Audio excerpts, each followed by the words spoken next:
Kung kayo naman ay may kinikimkim na galit sa iyong kapwa, magpatawad po kayo. Yan ang nais ng Panginoon. Ang sabi sa Bible, sapagkat kung pinapatawad ninyo ang mga nagkasala sa inyo, patatawarin din kayo ng inyong Ama na nasa langit. Ngunit kung hindi ninyo pinapatawad ng iba, hindi rin naman patatawarin ng inyong Ama ang inyong mga kasalanan. Mateo 6:14-15. Manalangin po tayo.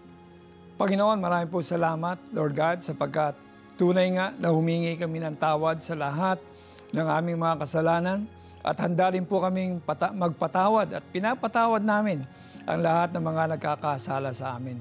Salamat po, Diyos, sapagkat gaano mang kabigat ang aming kasalanan. Ang pangako po ninyo sa 1 John 1:9, if you confess your sins with sincerity to God, then He will if you acknowledge it, God will cleanse you from all unrighteousness.